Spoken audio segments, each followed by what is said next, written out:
una mesa dinámica de conversación. Antonio de la Cruz, analista político e investigador no residente del CSIS. ¿Cómo estás? Bienvenido. Muchas gracias. Un poquito ronco, pero muy agradecido de estar aquí. Pero ahí hay agüita para que... Y miel, me trae un poquito de miel. Está perfecto. Y también Francisco Rodríguez Jiménez, profesor de la Universidad de Extremadura y Salamanca y también visitante de la Universidad de Georgetown, aquí en Washington, D.C. Así es, encantado de estar de nuevo por ahí. Muy buenos días y bienvenido, Santo. Bueno, les pido disculpas, pero al principio hicimos este disclaimer porque la verdad es que se nos fue un poco de las manos, siendo muy honesto, esa entrevista con Stephen Miller. Pero quería preguntarte, Antonio, ¿cómo viste este debate en términos generales? El debate, definitivamente, sí, hay que poner quién lo gana Kamala. O sea, empezar a justificar lo demás es tontería. Kamala gana el debate porque logra sacar del focus a Trump. Trump en los primeros 15 minutos que plantearon el tema de la economía iba bien. Pero cuando ella le dijo, ¿verdad?, que cuando tocaron el tema de la migración y lo desenfocó con la pregunta de que sus mítines eran aburridos y él tuvo que empezar de salir de la posición de ofensiva a defensiva, a partir de ahí él perdió el debate.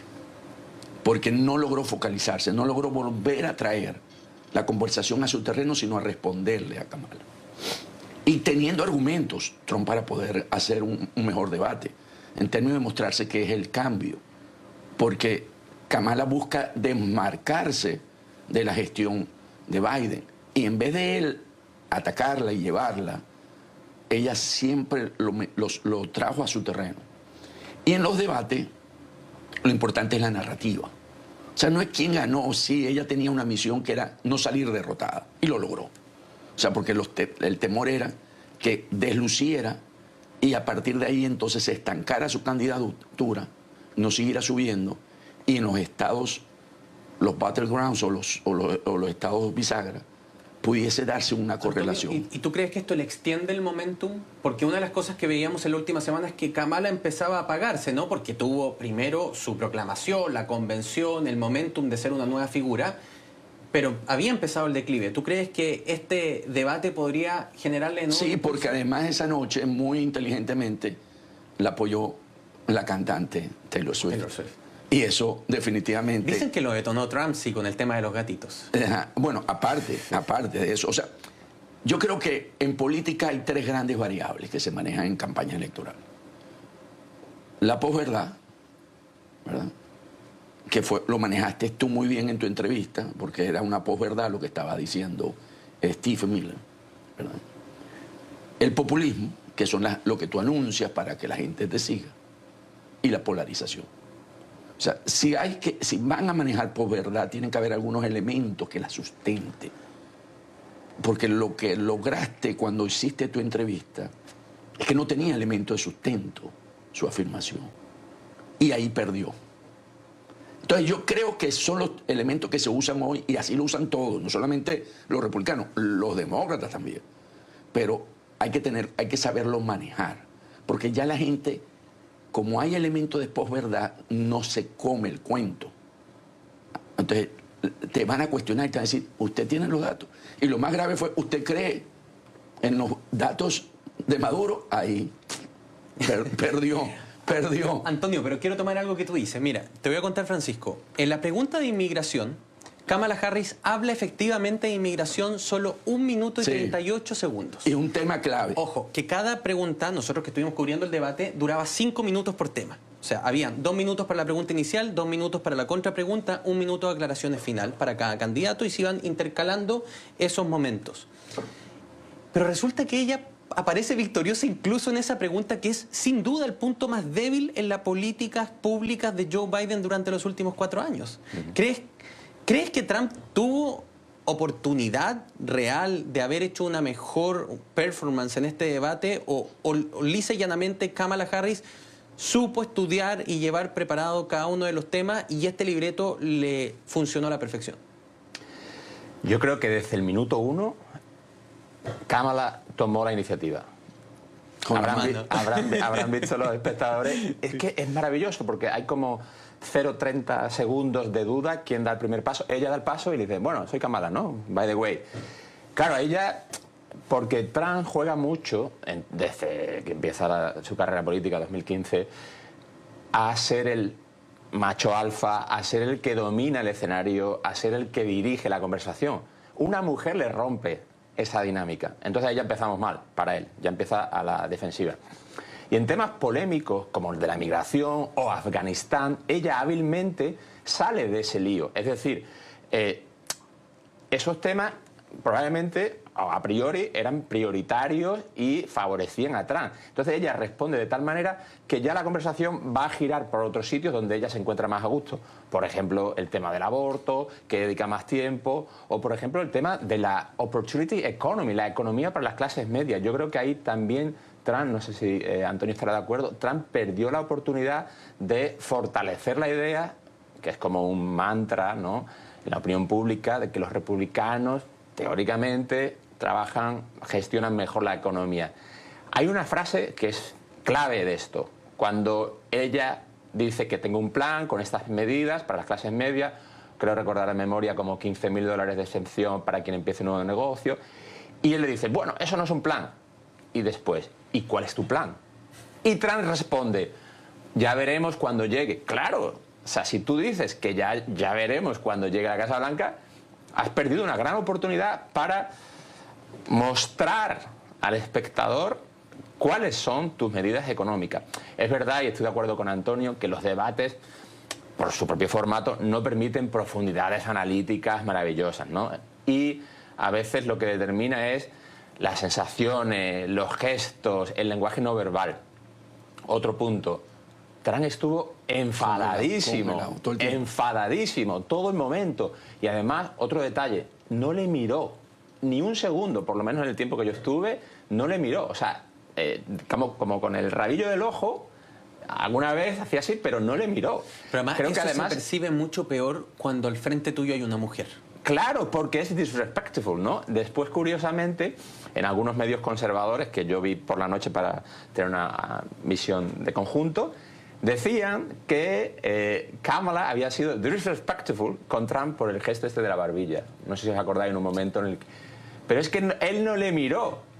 Estáis debatiendo, por lo menos tienes que mirar a tu oponente. O sea, a lo mejor dices tú, hizo el gesto para que de una vez...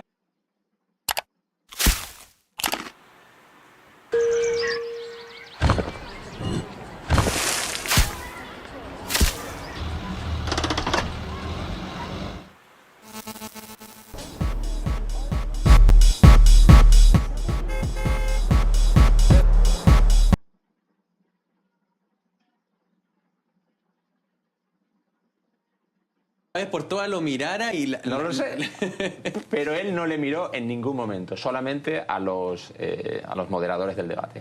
¿Estás de acuerdo que Trump, y yo creo que los tres estamos de acuerdo, perdió oportunidades clave? En materia migratoria, tú no puedes reducir toda tu defensa al Bipartisan Act que se rechazó en el Congreso, porque uno puede tener medidas ejecutivas y aplicar política migratoria sin la necesidad de pasar por el Congreso. Es una atribución que tiene el gobierno de los Estados Unidos.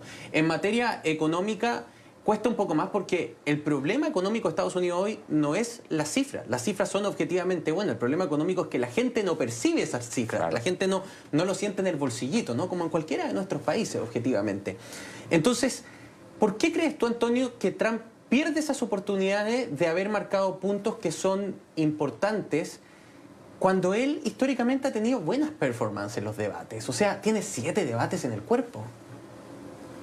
No ha tenido tan bueno. En el 2016 perdió el primer debate. Pero era el outsider y era el nuevo en la política, ¿no? Okay. Y con Biden ganó en ese debate también. Él perdió en el 2016. Pero perder el primer debate no significa que tú pierdes la elección. No, para nada. Okay. Lo tenemos con George Bush en el segundo periodo y lo tenemos con Obama en el segundo. ¿Verdad? Ellos pierden el primer debate. Y básicamente, yo pienso que Trump, cuando él entra y le roba la iniciativa a Kamala, él se desconcentra. El plan de trabajo de él se pierde. Sí.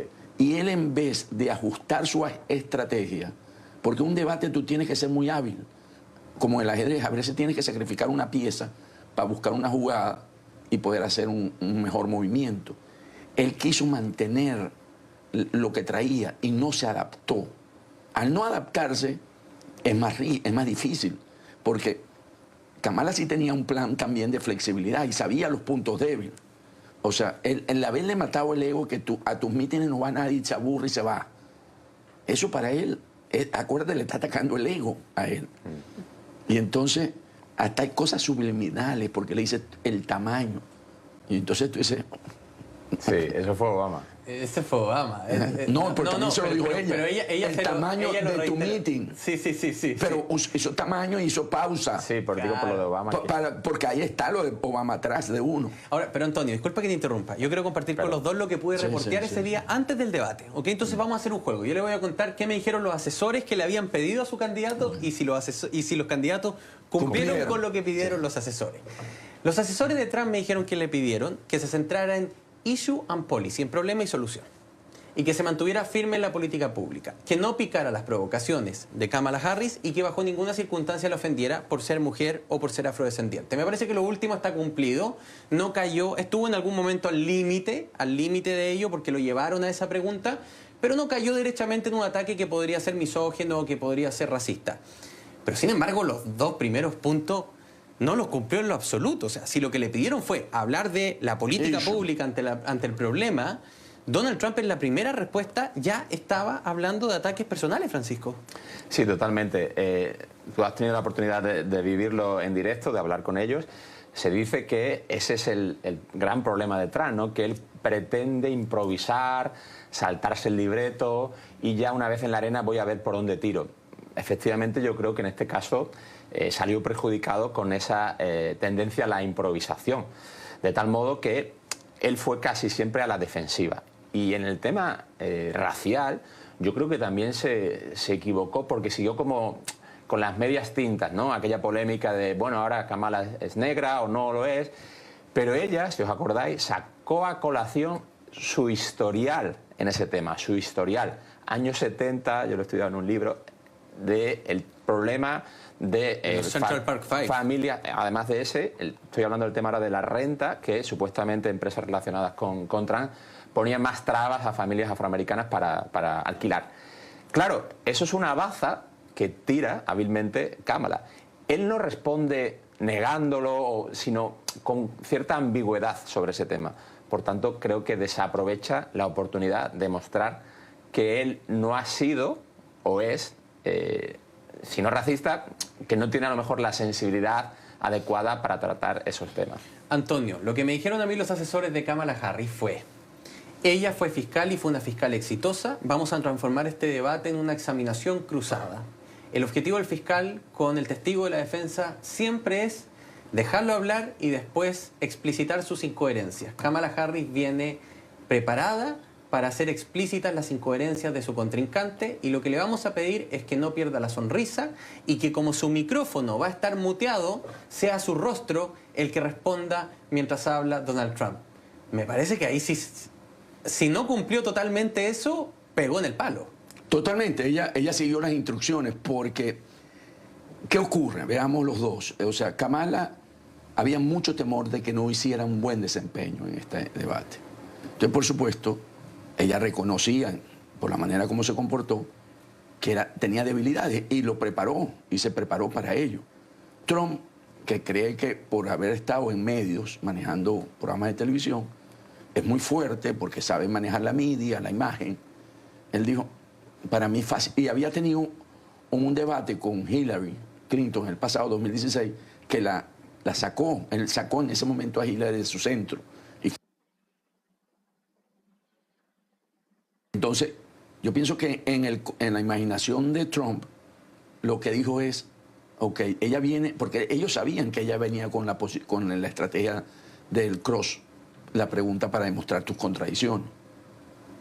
Pero Trump no venía preparado para llevarla a ella al terreno de que ella forma parte de este gobierno y que por lo tanto tú eres responsable en la economía y en la inmigración y cobrárselo caro y ver si la podía meter ahí. Porque yo creo que esos eran los talones más fuertes, más de Aquiles que tenía en los temas ese debate. Entonces, Kamala definitivamente siguió el plan y consiguió los resultados. Ahora, Francisco, una de las cosas que me llamó la atención, yo he visto debates en España, he visto debates argentinos, he visto debates franceses, en mi país, en Chile. Por lo general, en las preguntas temáticas, los periodistas tienden a buscar la propuesta, la política pública, ¿no es cierto? Casi no escuchamos propuestas en 1 hora y 44 minutos de debate.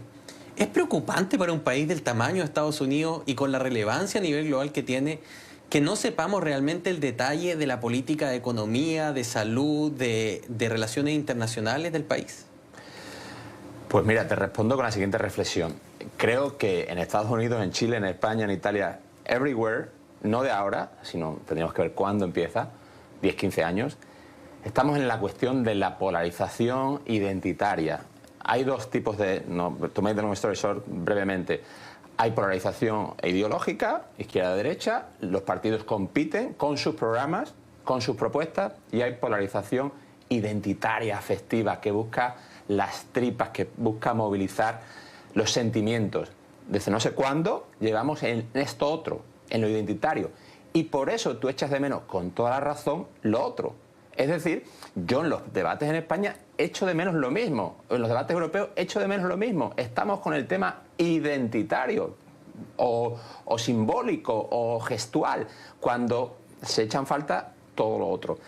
Precisamente, ayer escuchaba una reflexión, creo que interesante, que lo que Kamala intenta, que no lo consigue, es vamos a hablar de cuestiones del bolsillo, vamos a hablar de cuestiones económicas, por eso esos inputs de voy a hacer esto y esto y otro.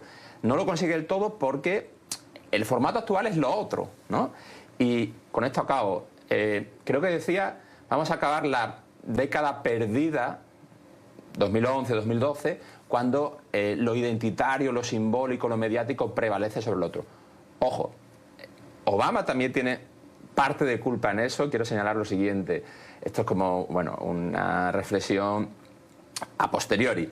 2011, cena de los corresponsales, y Obama se burla de Trump en directo porque Trump está con el tema del birthism, que si Obama no ha nacido en Estados Unidos. En algunos análisis que yo he leído, ahí comienza esta cuestión del pique, de la burla.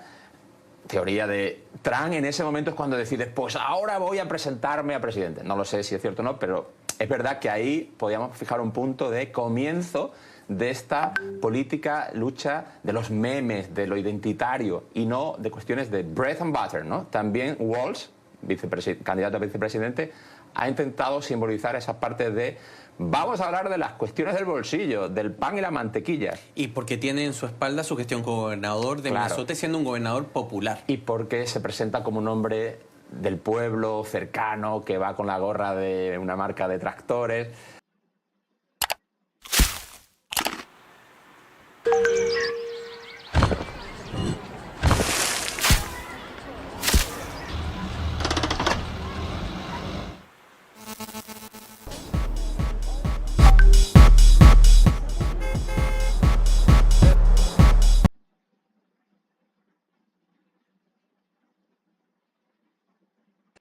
No sé si conseguirán o conseguiremos bajar el debate a esas cuestiones no identitarias, no del meme y no del espectáculo. Por eso me gusta que en esta mesa hayan académicos. Te quiero hacer una pregunta, Antonio, porque tú conoces de cerca el mundo conservador de los Estados Unidos. ¿Cuándo el Partido Republicano va a volver a la política pública? Porque parece estar cooptado por la narrativa y la posverdad. Y eso impide que sepamos realmente cuáles son las políticas públicas que el Partido Republicano quiere impulsar en la agenda. Y tenemos un nuevo escenario por tercera elección consecutiva donde toda la discusión y todo lo que propone el Partido Republicano es canalizar una sensación real. Las clases medias de este país se sienten absolutamente dejadas de lado por Washington D.C., sienten que muchas de las políticas que impulsa el gobierno federal no les chorrea, ven a quienes viven en Washington y quienes dirigen sus estados como incumbentes, como personas que forman parte de un sistema, que son asegurados en el fondo. Pero ¿cuándo vamos a volver a escuchar al Partido Republicano hablar de política pública como lo escuchábamos con John McCain, con Mitt Romney, con George Bush? Yo creo que es temerario lo que voy a decir, Y por eso me gusta preguntártelo, así que tranquilo. Yo pienso que Trump no gana esta elección. Yo creo que le es muy difícil, porque tiene pocas oportunidades en este momento para recuperarse, aunque no marca la tendencia, pero el que Kamala haya tomado un segundo aire para subir, ellos van a tener que reinventarse muy fuerte, y con un personaje como Trump es muy difícil reinventarse, porque él es muy narcisista. Entonces, mientras Trump domine el Partido Republicano, va a ser la política de Make America Great Again. Me quedan 15 segundos. ¿Tiene que operarse el Partido Republicano del movimiento MAGA? Si bien es cierto, es la gran base que tiene hoy Trump para la elección, pero tiene que venir un liderazgo que entienda eso, una Nikki Haley, ¿verdad? El mismo, gente nueva. Lamentablemente el gobernador de la Florida, Trump lo mató. También hay figuras internas dentro del Partido Republicano que podrían tomar esa antorcha, pero Trump tiene que salir de la escena, y eso se lo va a producir una derrota. Antonio, Francisco, quédense conmigo. Yo sé que tienes ganas de decir algo sobre este tema. Yo los voy a invitar a ustedes a que nos separemos unos minutos y ya estamos de vuelta con más Club de Prensa Washington DC. Continuamos con Club de Prensa Washington por NTN 24, el canal de las Américas. Bueno, ahora no decir dónde. Seguimos haciendo Club de Prensa. Nos encontraron conversando. Ojalá pudiéramos transmitir lo que se conversa aquí también. Que es tan bueno como... En el corte comercial, claro. Pues estamos con Antonio de la Cruz. Muchas gracias por estar con nosotros de nuevo. Y con Francisco Rodríguez Jiménez, el profesor, le voy a decir Rodríguez Jiménez, ¿no? Bueno, nos dio una cátedra. Antes de que pasemos al siguiente tema, Francisco, yo te corté justo antes de ir a la pausa porque te vi con ganas de tomar esta apuesta de Antonio. ¿Quién gana esta elección presidencial? Yo lo quisiera saber. Antonio hizo una predicción y yo concuerdo con él que ahora 12 de septiembre es lo más probable, pero lo que estábamos comentando aquí en la pausa es que hay muchas variables que pueden cambiar la ecuación. Una cuestión internacional que de repente pues eso, disrumpa la normalidad, una cuestión interna, que salga algún esqueleto de algún closet de alguno de Walsh, por ejemplo. Pueden pasar muchas cosas. Por eso creo que todavía seguiremos conversando de aquí. O sea, tú todavía no realizarías una apuesta. Yo guardaría todavía mi carta para apostar el día 3 de noviembre. Perfecto. Oye, vamos a cambiar de tema. Les quiero contar que ha sido noticia, hemos estado como breaking nosotros en NTN 24, la muerte del expresidente peruano y para otros también dictador. Hay que poner las dos versiones de la historia, Alberto Fujimori. Evidentemente, y esto de lo que he podido estudiar, hace un par de años me tocó realizar una maestría donde uno de mis ramos fue precisamente sobre erosión democrática. Tengo la intuición de que el proceso de Fujimori representa en parte los primeros síntomas de la erosión democrática moderna, esas sin golpes de Estado militares donde los liderazgos muy populares terminan tomándose los poderes del Estado y al final atrapando todos esos poderes del Estado para un periodo que en Perú es muy disputado. Porque a Alberto Fujimori en Perú se le ama o se le odia, para unos es dictador, para otros presidente, muy similar a otros países del mundo, sin ir más lejos el mío. Pinochet, todavía hay gente en Chile que dice que fue presidente legítimo del país y otros que lo reconocen como dictador. ¿Cuál es tu opinión? Voy a partir ahora contigo, Francisco, sobre la figura de Alberto Fujimori, lo que significa para un país como Perú, que es clave también en el entorno latinoamericano.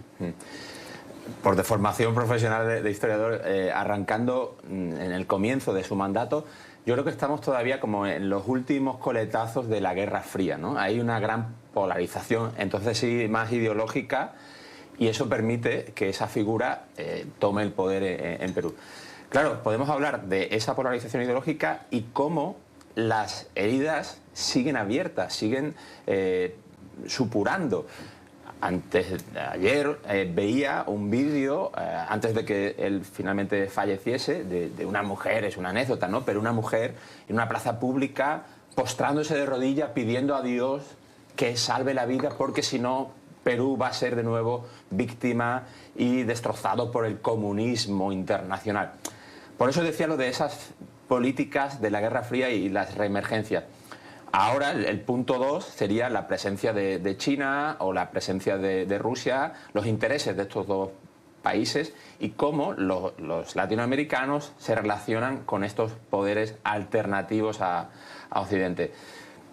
El problema que tiene Perú es buscar un punto de consenso sobre esa figura, ¿no? Porque es una figura muy polarizante, como bien has dicho, o amado o temido y odiado. ¿Qué va a pasar? No lo sé en el futuro, pero este es el análisis del contexto de por qué es una figura tan polarizante. Sigue siendo una figura muy disputada, Antonio, en parte porque, y ojo con lo que está pasando en el mundo, hay varios liderazgos hoy que son así, canaliza un descontento real, un descontento que surge del fracaso de la clase política para poder resolver los problemas cotidianos, y cuando a la gente no les queda otra en las vías tradicionales, tienden a buscar el outsider, tienden a buscar la persona que, bueno, viene desde afuera y a lo mejor jubilemos a toda esta clase gobernante y vamos con este señor.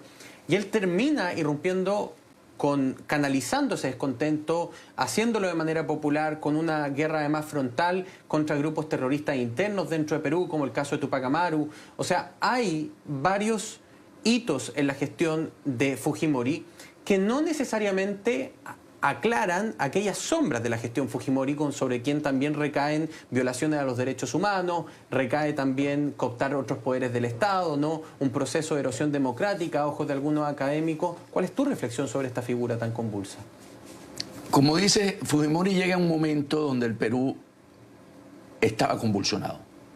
El movimiento maoísta, por cierto, Sendero Luminoso, y el Tupac Amaru, tenían a Perú, a la sociedad peruana, en una crisis de inseguridad, de violencia, que tenía mucho miedo. Y Fujimori llega y logra someter esos grupos. Recordemos que logra capturar a Guzmán, que era el líder del movimiento Sendero Luminoso, y hace el rescate en la embajada de Japón. Que es un hito de su gestión. Que todo el mundo dijo, ok. Y se transmitió en vivo para todo el mundo. Para todo el mundo, sí, para todo el mundo. Entonces, tú dices, ok, este es un hombre que además estaba en el orden, ¿no? Que hoy se usa, law and order, o sea, tenía...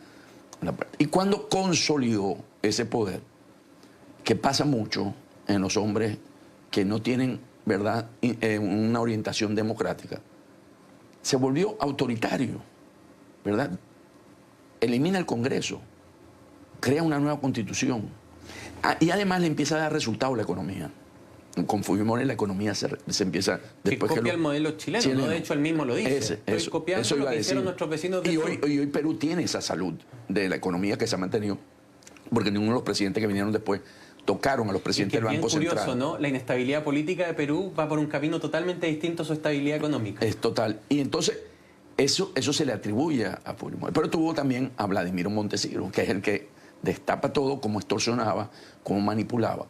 Y esa es la parte, y ahí se firma, por cierto, la Carta Democrática, ¿verdad? Se aplica la Carta Democrática por primera vez a Perú para aislarlo del sistema latinoamericano, sí, de las Américas. Entonces, Fujimori tiene esas partes, ¿no? De que, o sea, fue un hombre que estabilizó a Perú desde el punto de vista de la violencia.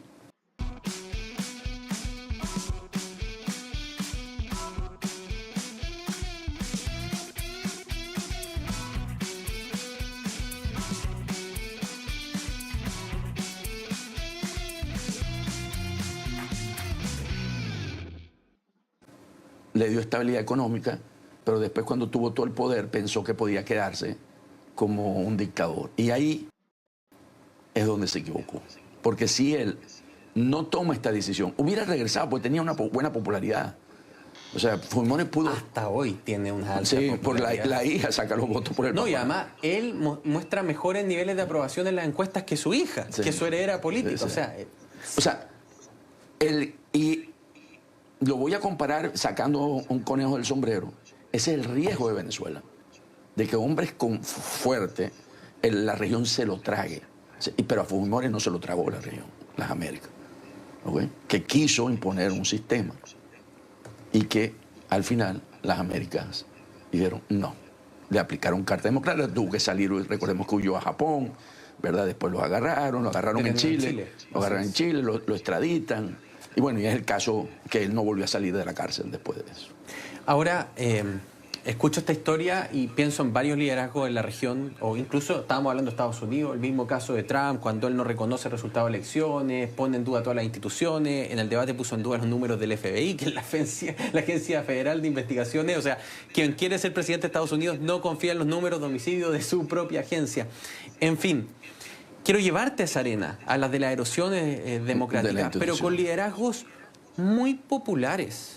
O sea, ya hay, por ejemplo, sobre Nayib Bukele acusaciones de violaciones a derechos humanos, de no respetar la Constitución, pero es muy popular. Entonces se generan dos incentivos perversos. La gente lo defiende, pero además sus opositores o la prensa no se atreve a cuestionarlo, porque si no son comidos vivos en este mundo de la posverdad y además del tuiteo rápido, Francisco. Por eso tenéis una labor importantísima de controlar al poder. Mira, una reflexión que puede sonar medio filosófica. El primer presidente de este país, cuando está finalizando su segundo mandato y no se sabe si va o no, porque todavía no era anticonstitucional, un tercer mandato, da un paso atrás y no se postula. Lo podía haber hecho. Esto me permite hablar de un término que me gusta, me lo dijo un colega de Puerto Rico: democracias temporeras. Es decir, los presidentes tienen que saber que entran con un tiempo determinado. Y lo he dicho esto en otras ocasiones. Ojalá, hay muchas cosas de Estados Unidos que no quiero imitar en Europa, pero sí el tema de 2 mandatos y a casa. ¿Por qué? Si un país, sea España, Chile, Venezuela, en 8 años no tiene a otro líder, es que a lo mejor tampoco tiene solución. Permítanme la ironía. ¿Qué pasa? Yo nunca estuve ahí, ¿no? Pero se ve que tiene que estar uno muy tranquilo, muy cómodo en ese poder, en ese sillón presidencial. Y la tentación, que es para otra reflexión filosófica de psicología de los líderes, la tentación humana es mantenerse en el poder y aferrarse a la silla. Le ha pasado a miles o muchos más líderes políticos. De hecho, lo de Biden, que comentábamos antes en la trastienda, es eso, ¿no? Cuando todo el mundo veía que él no estaba capacitado, él quería seguir en el sillón. Le pasa a casi todos los líderes políticos. Él o su esposa. Él o su esposa, correcto. Dice que su esposa es muy importante. Correcto, ¿no? Pero es casi la excepción a la regla de que alguien decida irse voluntariamente, sin que le echen las encuestas o sin que le eche la oposición. Yo no te podría decir 10 líderes políticos que hayan hecho eso. Es decir, que se hayan ido voluntariamente. Por tanto, estamos ante un problema, como digo, de psicología del liderazgo. Y por eso, muy difícil. ¿Cómo podemos evitarlo? Instituciones sólidas, periodismo mordaz y una sociedad civil crítica.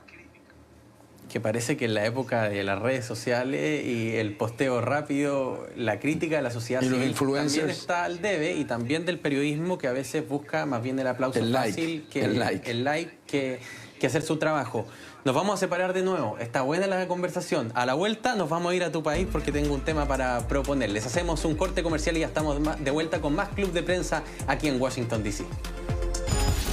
Continuamos con Club de Prensa Washington por NTN 24, el canal de las Américas.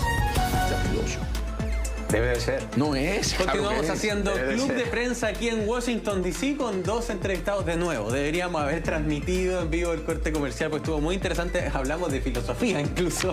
Contémosle a quienes nos están viendo a esta hora en sus casas. Estamos haciendo este Club de Prensa junto a Antonio de la Cruz y a Francisco Rodríguez Jiménez. Y los quiero llevar ahora a que crucemos el Atlántico. Nos vamos a España, nos vamos a Madrid particularmente. Este momento se estaba esperando porque de hecho Edmundo González no quería hablar hasta hablar con el canciller y con el presidente del gobierno español, Pedro Sánchez, pero se ha producido el encuentro entre Edmundo González y Pedro Sánchez en la Moncloa.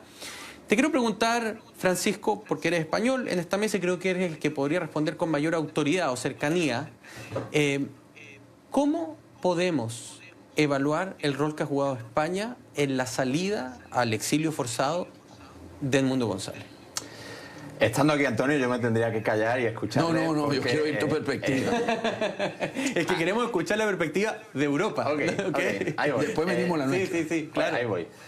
Hay 2 posibles interpretaciones. ¿Esto va a favorecer el proceso de transición democrática en Venezuela o lo va a hacer más difícil? Con esas 2 opciones, con esas 2 narrativas, claro, El gesto del Parlamento español es un gesto al final y al cabo simbólico, no tiene una capacidad de coerción directa. Pero si ese gesto del Parlamento español es seguido, es imitado por otros parlamentos europeos o en Bruselas se hace lo mismo, entonces sí tiene bastante más peso. Esa es una narrativa. La otra es que esto sirva para fortalecer la explicación de Maduro de los fascistas nos asolan, las potencias exteriores están contra la soberanía del pueblo venezolano, ¿no? Porque esos son los términos en los que se habla. Por eso digo que las dos opciones están abiertas. Lo que sucede en las próximas 48 horas, 3-4 días, si hay otros países europeos que toman el modelo o que siguen la pauta de Madrid, puede ser interesante. Algo que ha sucedido es un caso diferente, ¿no? Mayo de este año, España reconoce a Palestina junto con Irlanda y Noruega. Ahí no se ha producido ese efecto dominó en otras cancillerías europeas. Veremos a ver qué pasa. Antonio, primero quiero conocer tu opinión sobre la salida del Mundo González forzada desde Venezuela, pero sobre el rol que juega España en esto, y ya les voy a poner un nombre aquí en la mesa, el del señor Zapatero. ¿Qué pasó? El mundo, después de la elección del 28 de julio, se protegió y estuvo en la Embajada de los Países Bajos. Pasó un mes allí y empezó a haber presión le dictaron la captura, recordemos, y él empezó a sentir mucha presión en términos de su posible captura. Y por supuesto, Zapatero tiene la llave para poder sacar a cualquiera de esa cárcel. ¿Por qué? Empezamos con Zapatero, terminamos con el mundo. Terminemos con Zapatero y terminamos con el mundo primero. ¿Por qué lo tiene Zapatero? Porque Zapatero ha sido un emisario, es un hombre funcional del régimen para que el régimen siga, gane tiempo y se mantiene. Los más atrevidos dicen que recibe beneficios del régimen de Venezuela, de que él como expresidente, eso sí lo aprendí yo con un expresidente. Una vez que terminan sus periodos, se vuelven un jarrón chino. Y ellos tienen que seguir viviendo, tienen que seguir comiendo. ¿Okay? Y entonces, perdón, ¿no hay dieta vitalicia para los expresidentes de gobierno de España? Pero es muy poco. Volvemos a lo de antes, ¿no? El plácido sillón del poder, ¿no? Y sus prebendas, directas o indirectas. Como bien decía Antonio, es una frase creo que de Felipe González, los presidentes deben ser como el jarrón chino. Está ahí, decorativo, bonito, pero que no tenga un efecto real. ¿Qué pasa? Que la tentación es de sí mantener el poder real, de influir. Obama en Estados Unidos, lo hablábamos antes. Aznar también, Aznar, en España. Todos tienen esa tendencia. Tony Blair en Me UK. voy, pero no me voy del todo. Otra metáfora, hay otro presidente regional de Extremadura que decía, bueno, es como el chofer del autobús que ahora, en lugar de ir dirigiendo, está en la fila segunda o tercera. Pero está pendiente, ¿no?, de cómo dirige de nuevo el sustituto. Y Zapatero tiene esas relaciones con los Rodríguez, con Delcy Rodríguez, con Maduro.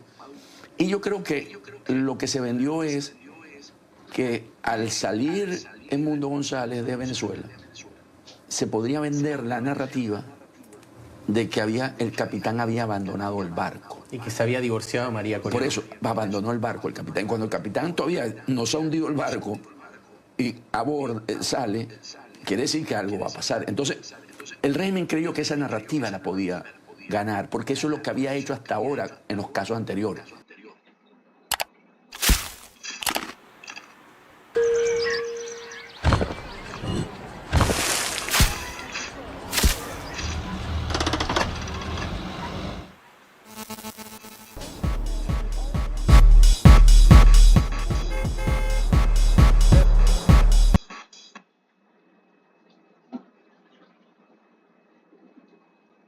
Sacó a Guaidó, sacó a Leopoldo López, ¿verdad?, del país, sacó a Ledesma.